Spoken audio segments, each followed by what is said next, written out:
ప్రభునందు ప్రియ దేవుని పిల్లలారా, మీ అందరూ కూడా నా శుభాభివందనాలండి. అందరూ బాగున్నారు కదా? వాక్యంలోకి వెళ్దాం. ఆదికాండము 3వ అధ్యాయము 1వ వచనం చదువుతున్నాను, చూడండి. దేవుడైన యెహోవా చేసిన సమస్త భూజంతువులలో సర్పము యుక్తి కలదై ఉండెను. అది ఆ స్త్రీతో, ఇది నిజమా? ఈ తోట చెట్లలో దేని ఫలములనైనా మీరు తినకూడదని దేవుడు చెప్పినా అని అడిగాను. చిన్న ప్రార్థన చేసుకుందాం, తలలో ఉంచుదాం. మహాగణుడా, పరిశుద్ధుడా, ప్రేమ కలిగిన తండ్రి, దయ కలిగిన మా యేసయ్య, నీ పరిశుద్ధమైన నామానికి వందనాలు, స్తుతులు, స్తోత్రాలు చెల్లిస్తున్నాను తండ్రి.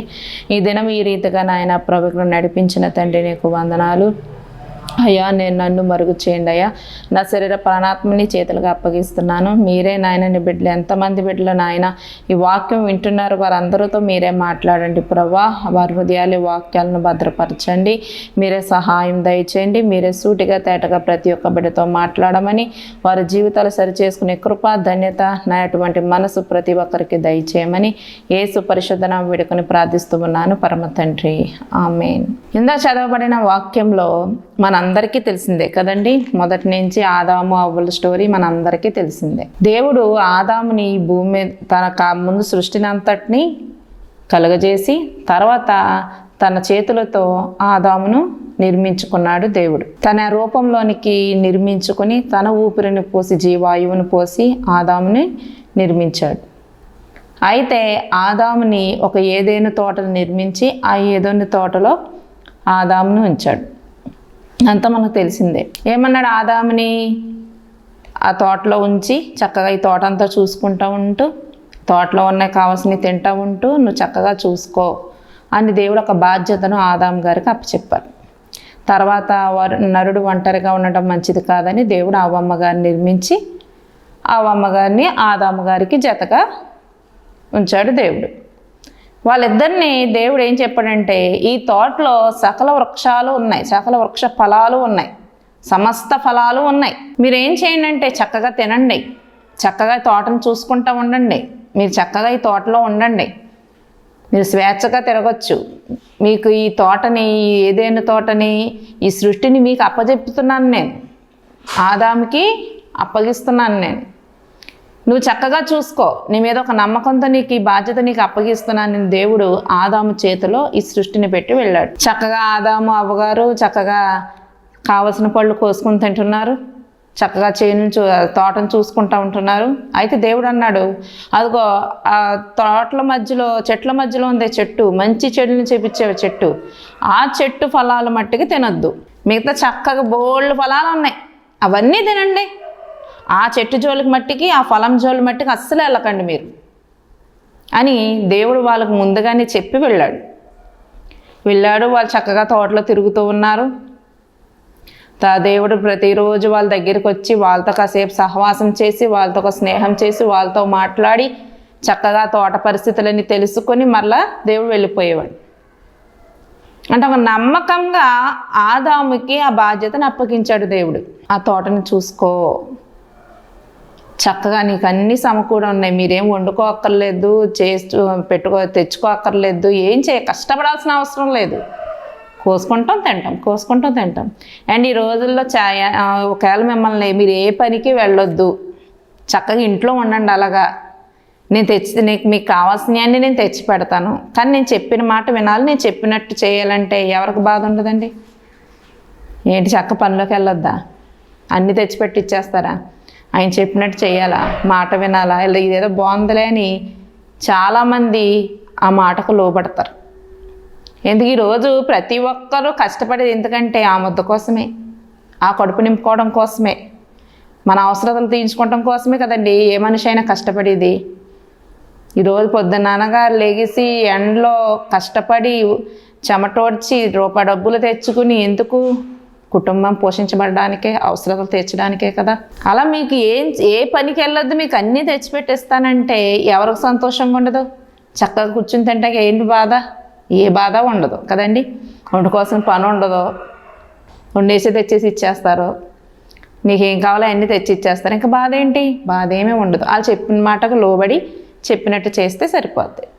దేవుడు అదే అన్నాడు ఆదాముని, ఆదామా నువ్వు ఏ పని చేయక్కర్లేదు, ఏ పొలాలు దున్నక్కర్లేదు, కష్టపడాల్సిన అవసరం లేదు నీకు. ఇదిగో ఈ తోటలో నీకు సమస్తాన్ని నేను సమకూర్చి పెట్టాను, నీకు చక్క నువ్వు నీ భార్య చక్క నీకు కావాల్సినవి తినండి, ఈ తోటను చక్కగా చూసుకోండి, మీకు ఈ బాధ్యత అప్పగిస్తున్నాను. నా మాట, నేను చెప్పే మాట ఏంటంటే అది ఆ తోట మధ్యలో ఉన్న ఒక్క చెట్టు ఫలాన్ని నేను మట్టికి తినొద్దని చెబుతున్నాను. ఆ మాట వినండి చాలు. మిగతాదంతా తోటంతా నీ చేతులుగా అప్పగించేశాను. ఈ సృష్టి అంతా నీ చేతుల్లోనే ఉంది. సమస్తం నువ్వు ఏ చెప్తావి చేయడానికి సిద్ధంగా ఉన్నాయి. సమస్తం నీకు అప్పగించాను నేను నమ్మకంతో అని దేవుడు ఒక బాధ్యతను ఆదాము గారికి అప్పగించి వెళ్ళారు. సంఘంలో కొంతమందికి కొన్ని బాధ్యతలు అప్పగిస్తూ ఉంటారు. కొన్ని బాధ్యతలు అప్పగించినప్పుడు ముందు బాగానే ఉంటారు. దైవజనులు ఎలా చెప్తే అలాగా, ఎలా చేస్తే అలాగా, అలా చేయమంటారా చేసేస్తానండి, అలా చేయమంటారా అలా అని ముందుకు బాగానే వెళ్తూ ఉంటారు. దైవజనుకు లోబడి వెళ్తూ ఉంటారు, దైవజను మాటకు లోబడి వెళ్తూ ఉంటారు. అయితే ఈలోపు కొన్ని సైతానులు ఉంటారు కదండి. కొంతమంది సైతాన్లు ఏం చేస్తారంటే వారి మనసులను మార్చేస్తారు, వారి హృదయాలను మార్చేస్తారు.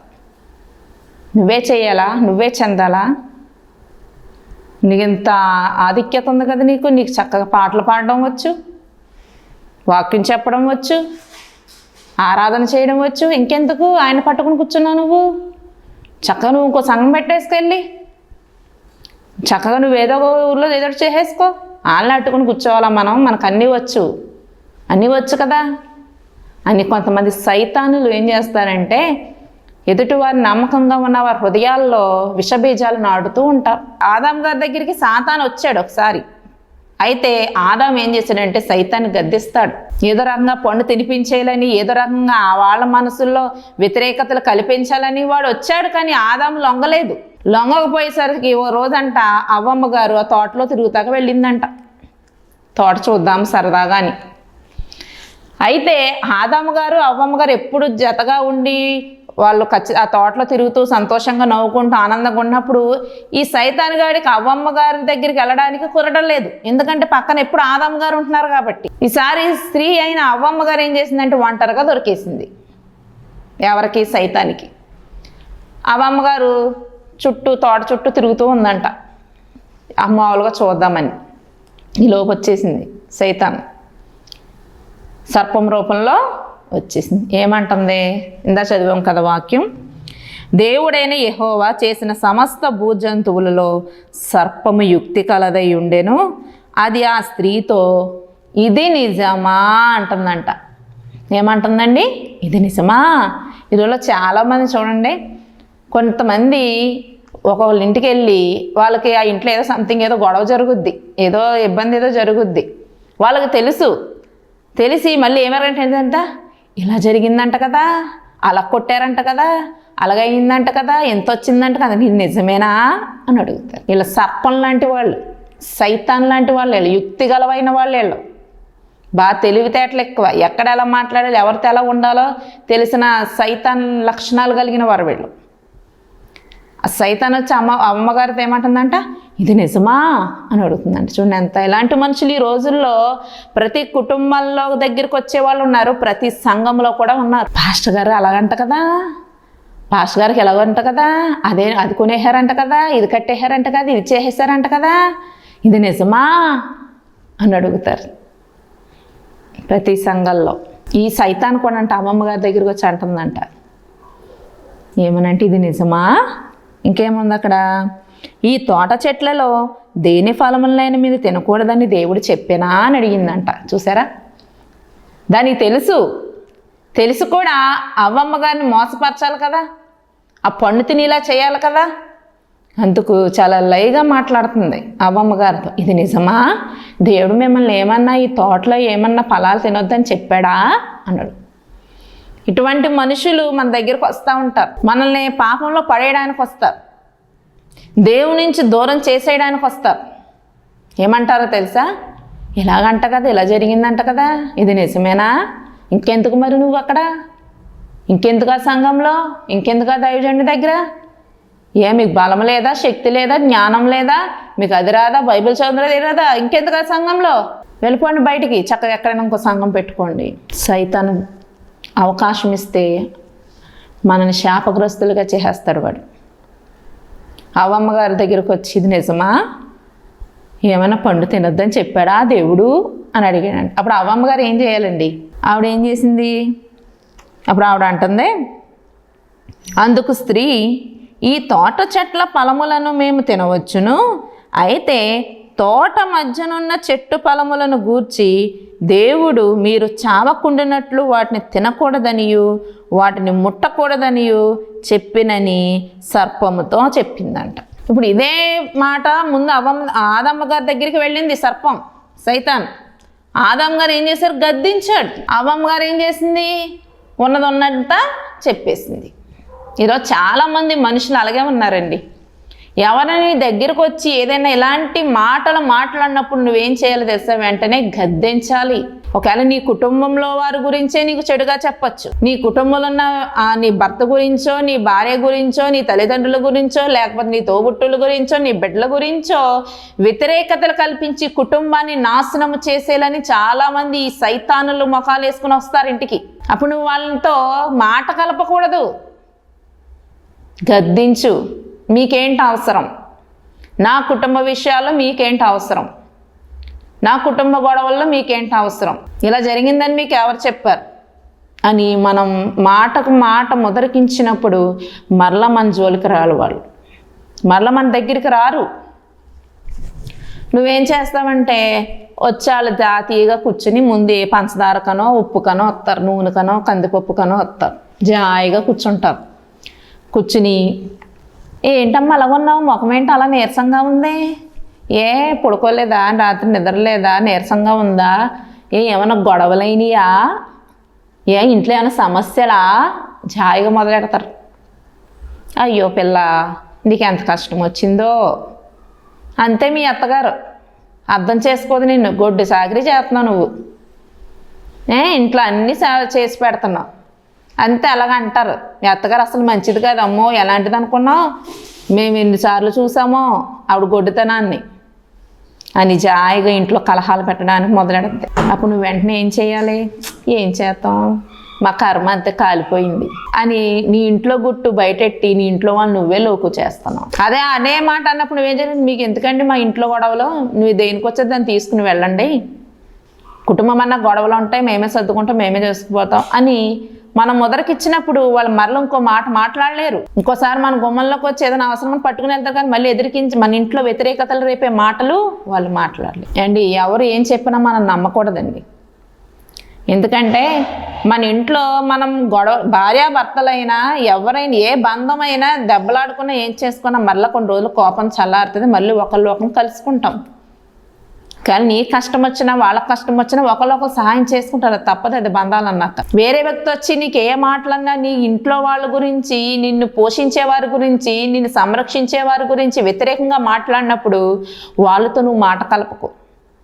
రేపొద్దు నువ్వు లేగనప్పుడు వాళ్ళు వచ్చి నీకు చేయరు, నీకు బాగోనప్పుడు వాళ్ళు వచ్చి నీకేం పెట్టరు. నీ భర్తకు తప్పదు, నీ భార్యకు తప్పదు, నీ ఇంట్లో వారికి తప్పదు, నీ బిడ్డలకు తప్పదు.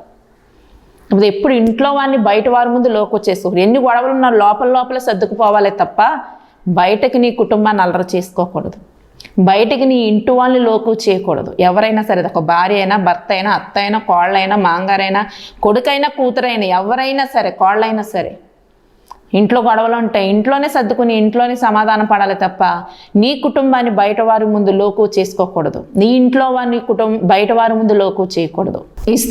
ఈ అవ్వమ్మ దగ్గరికి సర్పం వచ్చి దేవుడు తినొద్దన్నాడో, ఇలాగా మరణం చావకుండానట్లు వాటిని తినకూడదని, వాటిని ముట్టకూడదని చెప్పినని సర్పంతో అందంట. అప్పుడు సర్పం ఏమంటుందంట? అందుకు సర్పము, మీరు చావనే చావరు, ఏలయనగా మీరు వాటిని తిను దినమున మీ కన్నులు తెరవబడిననియు మీరు మంచి చెడ్డలను ఎరిగిన వారై దేవతల వలె ఉందురనియు దేవునికి తెలియని స్త్రీతో చెప్పగా, ఆ స్త్రీ ఆ వృక్షము ఆహారమునకు మంచిదియు కన్నులకు అందమైనదియు వివేకమిచ్చు రమ్యమైనదై ఉండుట చూచినప్పుడు ఆమె దాని ఫలములో కొన్ని తీసుకుని తిని తనతో పాటు తన భర్తకు కూడా ఇచ్చెను, అతడు కూడా తినెను. ఏం చెప్పిందంట సర్పం? ఏం చెప్తుందండి? దేవుడి మీద వ్యతిరేకంగా చెప్తుంది. దేవుడిగా అలాగే చెప్తాడు, మీరు పళ్ళు తినగానే మీ కళ్ళు తెరబడబడితే మీరేమైపోతారు, దేవతల వల్ల అయిపోతారని దేవుడు మిమ్మల్ని తినొద్దు అన్నాడు అని చెప్తుందంటండి. అప్పుడు ఈ అవ్వమ్మ గారు బుద్ధి ఉండాలి కదండి. మమ్మల్ని నిర్మించింది ఆయన, ఈ సమస్తాన్ని సృష్టించింది ఆయన, ఈ సమస్తము మాకు అప్పగించింది ఆయన, ఎంత నమ్మకంతో మాకు ఇదంతా అప్పగించాడు, ఈ సర్పం ఇలా దేవుని గురించి వ్యతిరేకంగా మాట్లాడుతుంది ఏంటి అని దాన్ని నోరు మూయించేలాగా సమాధానం చెప్పాలి. దేవుడి మీద వ్యతిరేకంగా మాట్లాడినప్పుడు వెంటనే దాన్ని తరిమి కొట్టాలి, గద్దించాలి. కానీ అవ్వమ్మ అలా చేయలేదండి. ఈ లోపే అవ్వమ్మ మనసు మార్చేసాడు వీడు. మార్చేసి ఏమంటున్నాడు, మీరు తినచ్చు, దేవతల వల్ల అయిపోతారు అనేటప్పటికీ అవ్వమ్మ గారికి మనసులో వచ్చేసింది ఆలోచన, ఆ దేవతలు అయిపోతామా, అమ్మో మా కళ్ళు తెరవబడతాయా అని వారిలో ఒక మనసు, అవ్వమ్మలో ఒక మనసు వచ్చేసింది. వాడు నాటేశాడు బీజాలు. ఈరోజు చాలామంది మనుషుల యొక్క మనసుల్లో బీజాలు అలాగే నాటేస్తున్నారు. నీ కోసం, సంఘంలో ఉన్న బిడ్డల కోసం దైవజనులు ఎంతగానో భారం కలిగి వారి కుటుంబాల కోసం ప్రార్థించి వారి జీవితాలు బాగోవాలని, వారి బిడ్డలు బాగోవాలని వారి కొరకు రేయి పగలు ప్రార్థనలు చేసి వారి కన్నీరు కాచి, బాధ వచ్చినా కష్టం వచ్చినా ఏదొచ్చినా నేనున్నానని దైవజనుని మీకు తోడుగా ఉన్నప్పుడు ఎవరో వచ్చి నీ దైవజను గురించి నీకు వ్యతిరేకంగా చెప్తే నువ్వేం చేస్తున్నావు? ఈరోజు ఆ దైవజను గురించి వ్యతిరేకంగా నువ్వు మాట్లాడుతున్నావు. నీ బాగు కోసం ఆయన ప్రార్థన చేసి, నీ బాగు కోసం ఆయన కన్నీరు కాచి, నీ కుటుంబాన్ని నిలబెట్టి, నీ కుటుంబాన్ని కట్టి, నీ కుటుంబంలో ఉన్న వారి పట్ల ప్రేమను చూపించి ఆయన నిర్వర్తించవలసిన బాధ్యత నిర్వర్తిస్తుంటే ఈరోజు ఎవరో వచ్చి మీ దైవజన్ని అలాగంట కదా, మీ దైవజన్ని ఎలాగంట కదా, మీ సేవకుడు అలాగంట కదా, మీ పాస్టర్ గారు అలాగంట కదా, అలాగన్నప్పుడు ఎందుకు అక్కడ ఉండటం, అలా చేయడం ఎందుకన్నప్పుడు నువ్వు కూడా ఈ స్త్రీలాగా ఏం చేస్తున్నావు తెలుసా? నీ దైవజనుని నువ్వే ఎదుటివారి ముందు లోకు చేస్తున్నావు. వస్తాడు, సైతాన్ గాడు వస్తాడు, ఖచ్చితంగా వస్తాడు. నువ్వే లోకు చేస్తున్నావు, నువ్వే నీ దైవజను బయట పెడుతున్నావు, నువ్వే నీ దైవజను గురించి వ్యతిరేకంగా మాట్లాడుతున్నావు. ఇప్పుడు నీకు నీ దైవజను నీ గురించి వ్యతిరేకంగా మాట్లాడుతున్న వాళ్ళు రేపు పొద్దున్న నువ్వు బాగోపోతే నీ గురించి వచ్చి వాళ్ళు ఏమైనా మోకరించి గట్టిగా ప్రార్థన చేస్తారా? నీకేమైనా సహాయం చేస్తారా? చేయరు. మాటలు చెప్పమంటే చెబుతారు, వ్యతిరేకంగా మాట్లాడమంటే మాట్లాడతారు. రేపు కష్టాల్లో ఉన్నానండి అని అంటే వస్తారేమో చూడండి, రారు. కానీ నువ్వు మొదటి నుంచి నీ పరిస్థితి బాగున్నా బాగోలేకపోయినా నీ గురించి భారం కలిగి ప్రార్థించి నీ కుటుంబం బాగోవాలి, నీ బిడ్డలు బాగోవాలి, నీ జీవితం బాగోవాలి, మీరందరూ చక్కగా ఉండాలి అని అనుకునే ఒక దైవజనుని గురించి ఎవరో వచ్చి నీకు వ్యతిరేకంగా చెప్పినప్పుడు నువ్వేం చేయాలి? గద్దించాలా? లేదా వారితో పాటు సమర్థించి మాట్లాడాలా? గద్దించరండి. అవ్వమ్మ ఏమైనా ఇక్కడ గద్దించిందా? సమస్తం ఇచ్చేసాడండి దేవుడు వాళ్ళకి. సృష్టిని అప్పగించేశాడు. అప్పగించినప్పుడు ఆవిడ ఎంత నమ్మకంగా ఉండాలి? ఉందా? సాతాను మాటకు లోబడింది, దేవుడి మాటకు లోబడలేదు. దేవుడు తినొద్దని చెప్పెళ్ళాడు, మరి దేవుడి మాట వినాలి కదా. తినొచ్చు అన్న మాట సర్పం చెప్పింది, సైతాన్ గాడు చెప్పాడు, దాని మాట వింది. ఈరోజు ప్రపంచంలో చాలామంది సంఘాల్లో, కుటుంబాల్లో, వారి సంఘంలో అయితే దైవజనులు చెప్పిన మాట వినరు, కుటుంబాల్లో అయితే భార్య భార్య చెప్పిన మాట వినటలే. ఎవరు చెప్పిన మాట? ఈ సర్పంగాడు ఉన్నాడే, ఈ సైతాన్ గాడు ఉన్నాడే, వాడు చెప్పే మాటలే వింటున్నారు. బిడ్డలైనా అంతే, తల్లిదండ్రుల మాట కూడా వింటలేదు వాళ్ళు. ఈ సైతాన్ లాంటి మనుషులు చెప్పే మాటలే వింటున్నారు. తల్లిదండ్రులు బిడ్డల గురించి ఎంతో చెప్తారు, అయ్యా లోకం చూస్తే బాగోలేదు, ప్రపంచంలో ఎంతో ఘోరాలు జరుగుతున్నాయి, పరిస్థితులు బాగోలేదు, అమ్మా నువ్వు జాగ్రత్తగా ఉండాలి, బాబు నువ్వు జాగ్రత్తగా ఉండాలి, మంచి స్నేహాలు చేయండి, చెడ్డ స్నేహాలు చేయకండి, మంచి మార్గాల్లోకి వెళ్ళండి, చెడ్డ మార్గాల్లోకి వెళ్ళకండి, టైంకి ఇంటికి రండి, ఎక్కడికి కాలేజీలు మానేసి ఎటువంటి పార్టీలకి గట్ట వెళ్ళకండి అని తల్లిదండ్రులు బిడ్డలకు బోధిస్తూ ఉంటారు. ఆ బిడ్డలను పోషించేది ఎవరో? తల్లిదండ్రులే. వాళ్ళు ఫీజులు కట్టేది ఎవరో? తల్లిదండ్రులే. వాళ్ళు బట్టలు కొనేది ఎవరో? తల్లిదండ్రులే. వాళ్ళు సమస్తం సమకూర్చేది ఎవరంటే తల్లిదండ్రులే. కానీ ఈ 10th వరకు బాగానే ఉంటారు, కాలేజీలకు వెళ్ళేటప్పటికి కొత్త ఫ్రెండ్స్ పరిచయం అవుతారు. వాళ్ళు అంటారు, రా సినిమాకి వెళ్దాం, పార్టీ చేసుకుందాం రా అంటారు. అప్పుడు వరకు తల్లిదండ్రులు చెప్పిన మాట వాళ్ళు చెవులేరు, జ్ఞాపకం ఉండదు వాళ్ళకి. ఫ్రెండ్స్ చెప్పిన మాటలు ఏంటే ప్రతిదానికి ఏంట్రా ప్రతిదానికి రావంటావు? ఇప్పుడు ఎంజాయ్ చేసే వయసు ఇది, యూత్. మనం ఎవరంటే యూత్. ఇప్పుడు కాకపోతే ఎప్పుడు చేస్తాం ఎంజాయ్? ఇప్పుడు కాకపోతే ఎప్పుడు వెళ్తాం మన షికారులకి, సినిమాలకి? ఎంజాయ్ ఎప్పుడు చేస్తాం రండి అంటారు. ఏ మాట బాగుంది? తల్లిదండ్రులు చెప్పిన మాట బాగుందా? స్నేహితులు చెప్పే మాట బాగుందా? స్నేహితులు చెప్పే మాటే నచ్చుతుంది. ఎందుకంటే సైతాన్ అది నేను లాగాలి కదా పాపంలోకి, నేను లాగాలి కదా శాపంలోకి, లాగుతాడు. భర్త భార్యలంతే. భర్త మీద కొంతమంది అగైనెస్ట్గా భార్యకి చెబుతూ ఉంటారు, వ్యతిరేకంగా. కొంచెం ఆ భార్య భర్త ఏదో చక్కగా సంతోషంగా వెళ్తూ ఉంటారు. కొంతమంది చూస్తారు, కళ్ళు నిప్పులు పోసేసుకుంటారు. ఎవరైనా కుటుంబం సంతోషంగా ఉందంటే, నవ్వుతూ ఉందంటే, ఆ భార్య భర్తలు ఇద్దరు సంతోషంగా ఉంటే ఈ లోపు మూడో మనిషి చూస్తాడు. వీళ్ళు ఇంత సంతోషంగా ఉంటుంటే ఆడికి కడుపులో రగిలిపోతూ ఉంటుంది.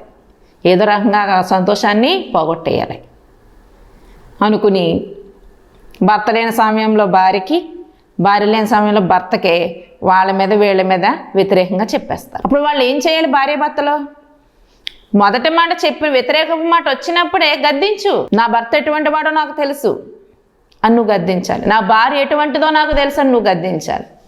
గద్దించరు. ఎవరో బయటోడు గొట్టముడు ఆ సైతాన్ మొహముడు వచ్చి చెప్పిన మాటలు వినేసి కుటుంబాలని పాడు చేసేస్తారు. ఈ స్త్రీ కూడా దేవుడు మాకు ఖచ్చితంగా చెప్పేలాడు, ఆ పండు తినొద్దు. అప్పుడు చెప్పాలి కదా, నువ్వేంటి చెప్పేది? మా దేవుడు మాకు చెప్పాడు ఆ పండు తినడు, మేము తినం, నువ్వు పోయినకన్నా దాన్ని గద్దించాలి. గద్దించలేదు. గద్దించకపోగా ఆవిడ అనుకుందంట అవ్వమ్మ గారు, సరే మామూలుగా తినొద్దులే, చెట్టు దగ్గరికి వెళ్దాం. ఎక్కడికి వెళ్తుందంట? మామూలు చెట్టు దగ్గరికి వెళ్ళి చూసొద్దాం. మామూలు చెట్టు దగ్గర జాయిగా వెళ్ళిందంట అవ్వమ్మ గారు. వెళ్ళి చూస్తుందంట. చూస్తున్నప్పుడు అక్కడ చూడండి, చదువుదాం 6వ వచనం. స్త్రీ ఆ వృక్షము ఆహారమునకు మంచిదియు కన్నులకు అందమైనదియు వివేకమిచ్చు రమ్యమునుదై ఉండుట చూచినప్పుడు. అది ఎలా కనబడుతుందంట? మంచిగా కనబడుతుందంట ఆ పండు. కన్నులకు ఎలా కనబడుతుందంట? అందంగా కనబడుతుందంట. వివేకమిచ్చు రమ్యమునుదై ఉండుట చూచిందంట. పాపం మనకు అలాగే కనపడుద్ది. పాపం మనకు ఎలా కనపడుద్దండి? మంచి అట్రాక్షన్. ఇప్పుడు సైతాన్ ఈ రంగుల లోకాన్ని మనల్ని ఆకర్షణ చేయడానికి రకరకాల రంగుల లోకాన్ని ఈ లోకంలో సృష్టించాడు సైతాన్ గాడు. ఇప్పుడు చాలామంది యవ్వన బిడ్డలు దేవుని మందిరం రావడానికి ఎంతగా ఇష్టపడరు? దేవుని మందిరంలో ఏముంటుందండి? ఆ మొదట వెళ్ళగానే ప్రార్థన అంటారు, పాటలు అంటారు, ఆరాధన అంటారు, వాక్యం అంటారు. ఇంకా అందులో ఎంజాయ్మెంట్ ఏముంది? అందులో సంతోషం ఏముంది? వెళ్ళుగానే చాలాగా మేము విగ్రహాలాగా అలా కూర్చునే ఉండాలి, తప్పట్లు కొట్టాలి, చెప్పిన దాన్ని వినాలి. అక్కడ ఇంకా ఎంజాయ్మెంట్ ఏముంది? సంతోషం ఏముంది? కన్నులకు అందంగా ఏం కనబడుతుంది అక్కడ? అదే ఒక సినిమాకి వెళ్తే ఏళ్ళలో విజిల్లు, డ్యాన్సులు, కామెడీలు, అసభ్యకరమైన చిత్రాలు, అంత ఎంజాయ్మెంట్ ఉంటుంది సినిమా హాల్లో. పబ్బులకి వెళ్తే ఇంక చెప్పుకోక్కర్లేదు. తాగినట్టు చిందేసినట్టు ఎవరికి ఇష్టం వచ్చినట్లు వాళ్ళు. అమ్మాయిలు అయితేనేమో వస్త్రాలు సరిగ్గా లేకుండా రావడం. అక్కడంతా కన్నులకు రమ్యంగా కనబడుద్ది. మందిరంలో ఏం కనబడుద్ది? ఎంజాయ్మెంట్లో బోల్డ్ ఉంటుంది. సినిమా హాల్లో, పబ్బుల్లో, షికార్లో, విందుల్లో, విలాసాలు బోల్డ్ అంత సంతోషం ఉంటుంది. మందిరంలో ఎక్కడ ఉంటుందండి? ఆ చుట్టూ ఎంత కన్నులకి ఎంత రమ్యంగా కనపడుతుంది. డిస్కో లైట్లతో, డ్యాన్సులతో, చక్క పాటలతో, చిందులు వేసుకుంటూ, గంతులు వేసుకుంటూ, తాగివాడు తాగుతూ. ఆడవాళ్ళు తాగేస్తున్నారు, మగవాళ్ళు తాగారు. కొంతమంది అండర్స్టాండింగ్ ఫ్యామిలీ ఉంటుంది. భార్య భర్తలు ఇద్దరు తెచ్చుకుని తాగేసే వాళ్ళు ఉంటారు. కొంతమంది భర్త తెలియకుండా భార్య తెలియకుండా భర్త కూడా తాగేసే వాళ్ళు ఉన్నారు. కొంతమంది కుటుంబం పిల్లలు, భార్య, భర్త అందరూ కలిపి తాగేసే అండర్స్టాండింగ్ ఫ్యామిలీ కూడా ఉంటుంది. అంటే పాపం మనకి ఎలా కనపడద్దంట? రమ్యంగా కనపడద్దంటండి. కన్నులకు చాలా అందంగా కనపడుద్ది. వెళ్ళిందంట అమ్మమ్మ గారు చెట్టు దగ్గరికి వెళ్ళేటప్పటికి పండు మంచి కలర్ఫుల్గా కనపడిపోతుంది. ఇంకా తట్టుకోలేకపోయింది ఆవిడ. ఏంటంటే ఆ పండుని ఇంకెలాగైనా తినేయాలి నేను. ఆవిడ ప్రేరేపించేందని పక్క నుండి పర్లేదు తిను తిను తిను అంటాడు. ఇప్పుడు కొంతమంది పాపం యవ్వన బిడ్డలో కాలేజీలకు వెళ్ళి కొంతమంది వ్యసన పరులు పరిచయం అవుతూ ఉంటారు. వాళ్ళు రారా పార్టీ రోజు నా పుట్టినరోజు రారా అని తీసుకురమ్మంటాడు. వెళ్ళాక మందు తాగమంటాడు, సిగరెట్ కాల్చమంటాడు. వీడు అనుకుంటాడు అరే నాకు అలవాట్లు నేను తాగను అంటాడు.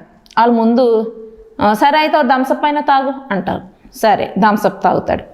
అలా 2-3 పార్టీలకు కూడా పెట్టుకుని తీసుకెళ్తారు. తాగమంటే తాగడు 2-3 సార్లు. 3వ సారి ఆడికి ఏమి అనిపిస్తుందో తెలుసా? వీళ్ళు ఏడు తాగేస్తున్నారు, ఇది అంత బాగుంటుందా, అంత రుచిగా ఉంటుందా, అంత మొత్తం ఎక్కేస్తుందా, అంత అందంగా, అంత మనిషికి ఆనందాన్ని ఇస్తుందా అని వాడు మనసులో సైతాన్ని కూడా ఒక ప్రేరేపణ పెడతాడు. వాడు అంటాడు ఎరా బాగుంటుందా నిజంగానే మీరు అలా తాగేస్తారంటే ఆడంటే సూపర్గా ఉంటుందిరా బాబు, ఏం పర్లేదు తాగంటాడు. మరి నేను కొంచెమే తాగుతాను, నేను ఇంకా ఎక్కుతాను, ఓన్లీ టేస్ట్ చూద్దామని అంతే. మీరు అందరు తాగేస్తున్నారు కదా, అసలు ఏంటి అది ఎలాగుంటుందా అని టేస్ట్ చూస్తాను అంతే, కొంచెం వెయ్యి అంటాడు. ముందు కొంచెం వేస్తాడు, బాగానే ఉందరా, వద్దులే ఇంకెక్కువ వద్దు బాబు తాగకూడదు అంటాడు. రెండో రోజు ఆ కొంచెం కాస్త గ్లాసుడు అవుద్ది, మూడో రోజు బాటిల్. ఇంకా వాళ్ళకని వేడెక్కువ వేరే తాగిపోతే అయిపోతాడు. వాళ్ళు ఒకటే తాగేళ్ళు 2 3 తాగేస్తాడు. పాపం ఎలాగుందో చూడండి. వాడు నేను తాగను, జస్ట్ మీ పక్కన కూర్చుని థమ్సప్ తాగుతాను అన్నాడు. తర్వాత చివరికి ఏమయ్యాడు? వాళ్ళకన్నా ఎక్కువ అయిపోయాడు వీడు. పాపం అంత కన్నులకు ఎలా కనపడదు తెలుసా? రమ్యంగా. ఇక్కడ దేవుడు చెప్తున్నాడు కదండి వాక్యం, కన్నులకు అందమైనది. చూసారా, పాపం అంట మన కన్నులకి చాలా అందంగా కనపడుతుందంట, మనల్ని ఆకర్షితులు చేస్తుందంట. జార స్త్రీ చాలా అందంగా రెడీ అయ్యి వస్తుంది. ఎందుకంటే పాపంలో పడేయడానికి, అందంగా కనబడడానికి ముస్తాబయ్యి వస్తుంది పాపంలో పడేయడానికి. కాబట్టి పాపం అందంగా కనపడద్దండి. ఈ స్త్రీ వెళ్ళింది, పండు కోసేసింది, తినేసింది, అంతే. వాళ్ళ కళ్ళు ఏమైపోయినాయి అంటే తెరవబడిపోయి. ఆవిడ తినక మళ్ళీ ఎవరికి ఇచ్చింది? భర్త గారికి ఇచ్చింది. ఇద్దరూ తినేశారు. అంటే ఆదాము గారికి దేవుడు ఒక బాధ్యత అప్పగించాడు. ఏంటంటే ఈ సృష్టిని నీ చేతిలో పెడుతున్నానయ్యా, జాగ్రత్తగా చూసుకో అని దేవుడు ఆదాముకి అప్పగిస్తే, ఆదాము మట్టుకెళ్ళి ఎవరికి అప్పగించాడో తెలుసా? సైతానికి అప్పగించాడు. సైతానికి అప్పగించేశాడు ఈ లోకాన్ని తీసుకువెళ్ళి. ఎప్పుడైతే దేవుని మాట వినకుండా సైతాను మాట విన్నాడో, ఆ సైతాను మాటకు లోబడి ఆ పని చేశాడో, అప్పుడే సృష్టిని అట్టుకెళ్ళి ఎవరి చేతిలో పెట్టేశాడండి? సైతాన్ చేతిలో పెట్టి. కాలుతో చూడండి, లోకాసు వార్త 4వ అధ్యాయం 6వ వచనం చదువుతున్నాను చూడండి. ఈ అధికారమంతయు ఈ రాజ్యముల మహిమయు నీకిత్తును, అది నాకు అప్పగింపబడి ఉన్నది. యేసుప్రభు 40 రోజులు ఉపవాసాలు ఉన్నప్పుడు సైతాను కొండ మీద తీసుకెళ్ళి, ఇదిగో ఇదంతా నా చేతిలో ఉంది, నువ్వు నా కాళ్ళకు మొక్కితే, నాకు మొక్కితే సమస్తాన్ని నీకు ఇస్తానని చెప్తున్నాడు. అంటే ఆదాము గారు సమస్తం ఎవరికి అప్పగించేశాడండి? సైతానికి అప్పగించేశాడు. దేవుడు ఎంతో నమ్మకం పెట్టుకున్నాడు ఆదాము గారి మీద, కానీ నమ్మకాన్ని వమ్ము చేసి తనకు అప్పగించిన బాధ్యతను సైతానికి అప్పగించేశాడు. ఈరోజు చాలామంది మీ మీద కూడా ఒక బాధ్యత పెడుతున్నారు. ఆ బాధ్యత నువ్వు ఖచ్చితంగా నిర్వర్తిస్తున్నావా? అప్పగించిన వారినే నువ్వు మోసం చేస్తున్నావా? ఈరోజు చాలామంది అండి చాలా నమ్మకత్వం కలిగి వారు కొన్ని బాధ్యతలు అప్పగిస్తారు. అది సంఘంలో అయినా, కుటుంబంలో అయినా, ఎవరినైనా సరే. అయితే ఆ దైవజనులకే నమ్మక ద్రోహం చేస్తూ ఉన్నారు. బాధ్యత అప్పగించి వారిని ప్రేమిస్తుంటే వారికి నమ్మద్రోహం చేసి వారిని బాధ పెడుతూ మోసం చేస్తూ ఉంటున్నారు. కుటుంబం అయినా సరే, భర్త భార్యను, భార్య భర్తను మోసం చేస్తూ ఉంటుంది. బిడ్డలు తల్లిదండ్రులు బిడ్డలు మోసం చేస్తూ ఉంటున్నారు. అలాగే మనం దేవుని కూడా మోసం చేస్తున్నాం. ఎందుకంటే దేవుడు నిన్ను నన్ను ఒక ప్రణాళిక చెప్పుని భూమి మీద పుట్టించాడు, మనకంటే ఒక బాధ్యతనిచ్చి ఈ భూమి మీద పుట్టిస్తున్నాడు. కానీ మనం ఏం చేస్తున్నామంటే మనం కూడా మనం దేవునికి అప్పగించుకుంటాం మానేసి సైతానుగాడికి అప్పగించుకుంటున్నాం. అందుకు వాడు ఎలాగ ఆడమంటే మనం అలాగ ఆడుతున్నాం. కాబట్టి ఇప్పుడైనా కళ్ళు తెరవండి. ఎన్నో కుట్రలు, కుతంత్రాలు, వ్యతిరేకపు మాటలు మీకు వినపడుతున్నాయండి. అది ఖచ్చితంగా సైతాను మనసే. అటువంటి వాడిని మీరు గద్దించండి. అటువంటి వాడిని నీ కుటుంబంలోనికి రానివ్వకండి. నీ కుటుంబంలో విషయాలేంటి, నీ సంఘంలో ఏ విషయాలైనా నువ్వు బయట పెట్టుకుంటే వాళ్ళు నువ్వే లోకు చేస్తున్నట్టు. ఇప్పుడు వాళ్ళు తిన్నారు, వాళ్ళకి ఏమొచ్చింది? శాపం వచ్చింది. కాబట్టి అటువంటి శాపాన్ని నువ్వు తెచ్చుకో. ఎవరైనా నీకు వ్యతిరేకంగా నీ కుటుంబంలో గురించి, నీ సంఘంలో ఉన్న వారి గురించి, దైవజనుల గురించి నీకు ఎవరైనా వ్యతిరేకంగా చెప్పేటప్పుడు వాళ్ళని గద్దించు. మానేది మనండి. వాళ్ళు మాట్లాడితే మానేస్తారేమో, నీవేం మాట్లాడకుండా కూర్చుంటే ఆ శాపంలో నీది కూడా ఒక పాత్ర, నీది కూడా ఒక భాగం అయిపోద్ది. ఆ శాపం నువ్వు కూడా అనుభవించాల్సి వస్తుంది. నమ్మకంగా ఉండు, దేవుని మాటకు లోబడు, సైతాను మాటకి లోబడకు. దేవుని మాటకు లోబడితే ఖచ్చితంగా మిమ్మల్ని కూడా దీవించి దేవుడు ఆశీర్వదిస్తాడు. అట్టి కృప దేవాతి దేవుడు మీ అందరికీ దయచేయునుగాక. ఆమేన్. ప్రార్థన చేసుకుందాం. మహాగణుడా, పరిశుద్ధుడా, ప్రేమ కలిగిన తండ్రి నీకు వందనాలయ్యా. అవును ప్రభువా, నాయన నీ మాటకు లోబడాలని, సైతాను మాటను నాయన గద్దించాలని మాకు తెలియపరిచిన తండ్రి నీకు వందనాలు. ఈ వాక్యాన్ని ఎంతమంది బిడ్డలు విన్నారో వారి హృదయాలు మీరు భద్రపరచండి. ఈ వాక్యానుసారమైన జీవితాలు జీవించే కృప, ధన్యత, భాగ్యాన్ని మీరే దయచేయమని యేసు పరిశుద్ధ వేడుకను ప్రార్థిస్తున్నాను పరమ తండ్రి. ఆమేన్. Praise the lord.